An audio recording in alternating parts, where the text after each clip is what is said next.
Bonjour et bienvenue dans Café Digital. Aujourd'hui, je reçois David Mignot, le directeur général de Sony Mobile France. David, bonjour. Bonjour. Merci d'être avec nous aujourd'hui. Vous revenez du Mobile World Congress à Barcelone. Un petit mot sur l'ambiance de ce salon avec un marché des smartphones qui est quand même assez concurrentiel. Comment ça s'est passé ?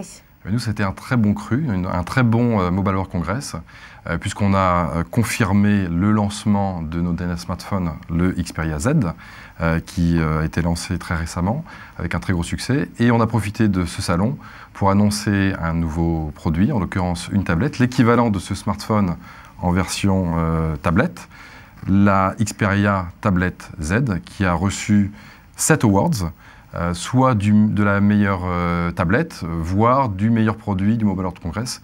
Donc pour nous, un très très bon salon.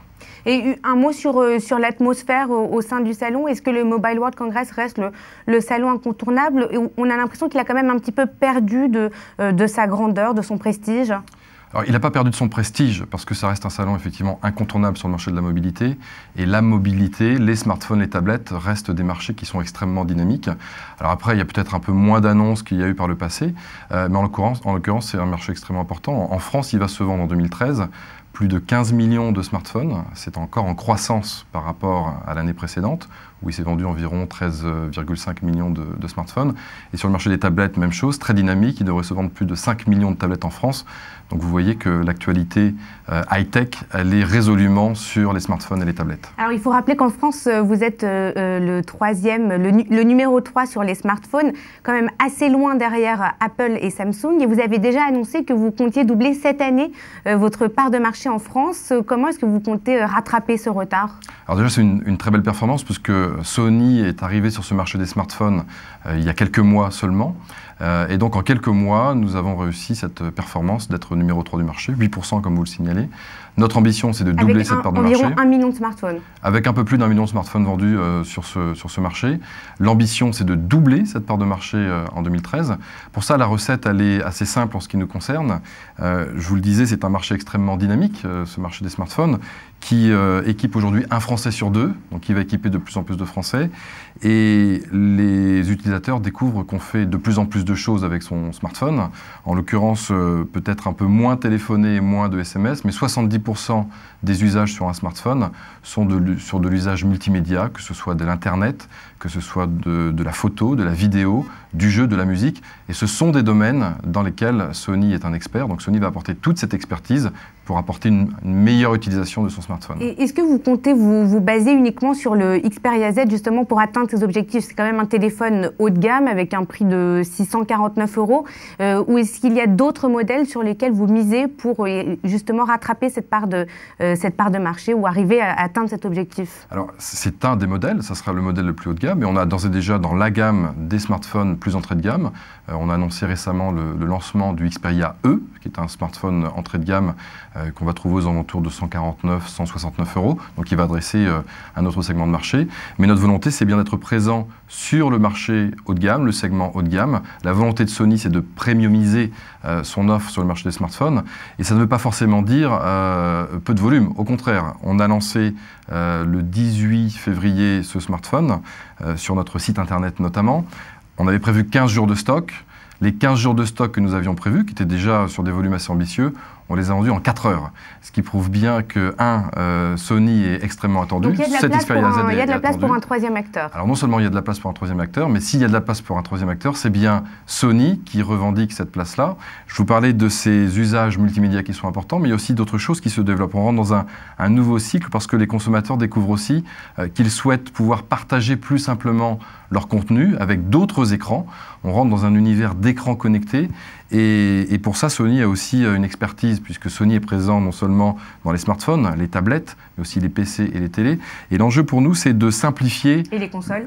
Et les consoles de jeux, bien évidemment. C'est de simplifier ce partage de contenu. On prend de plus en plus de photos avec ce smartphone, avec son smartphone, et c'est très frustrant de ne pas pouvoir le partager sur une télé, par exemple.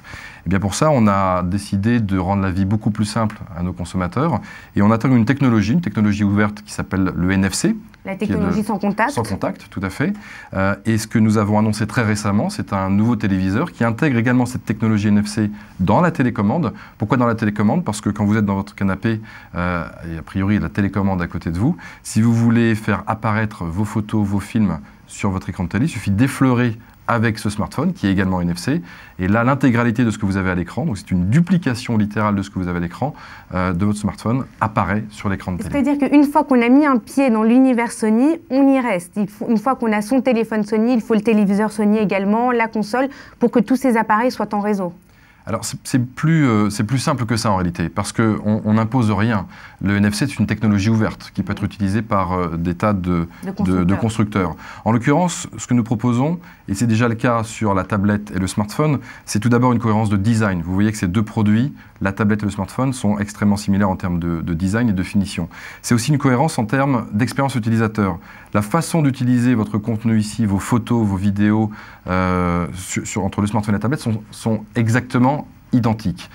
Et ça, c'est important pour simplifier l'utilisation. Après, notre rôle, en tant que marque, c'est pas d'imposer le choix Sony, mais c'est de faire en sorte qu'il soit le plus apprécié possible pour qu'on ait de plus en plus envie de retrouver cette simplicité sur l'ensemble des écrans. C'est en ça que ça nous diffère de certains de nos concurrents qui sont plus sur des modèles fermés, où il faut véritablement être équipé de l'ensemble de la marque pour que ça fonctionne. Là, c'est pas le cas. On va donner envie aux consommateurs d'utiliser Sony, et s'ils veulent être fidèles, ils auront de quoi rester fidèles avec Sony. Ce qui vous différencie, ce qui différencie également ce smartphone des concurrents, puisqu'on ne va pas les nommer, c'est par exemple ce qui pourrait paraître assez gadget, c'est que je crois que votre téléphone est waterproof, c'est exact? Alors, c'est pas gadget du tout en l'occurrence. Effectivement, on peut le plonger dans l'eau. Je vais vous faire la démonstration dans un instant, enfin tout de suite. C'est pas gadget parce que il y a 25% des retours SAV qui sont liés à de l'oxydation. Ça veut dire qu'on a pu laisser tomber son smartphone dans l'eau.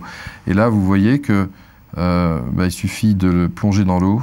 C'est votre téléphone. Ah, ça, c'est le mien, c'est mon smartphone personnel, celui que je vais continuer à utiliser après cette interview.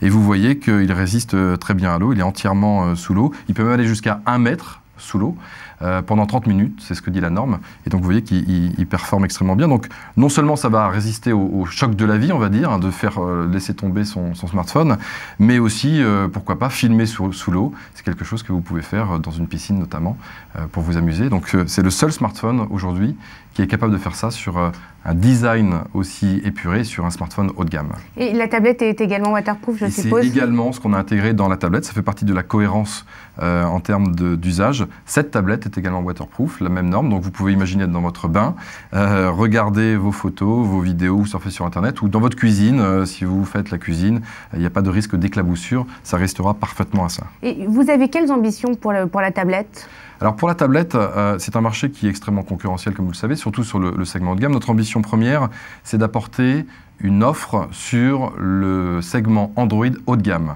qui n'existe pas ou très peu aujourd'hui. Et donc l'ambition de Sony, que ce soit sur les smartphones ou les tablettes, c'est d'apporter une offre premium sur ce segment.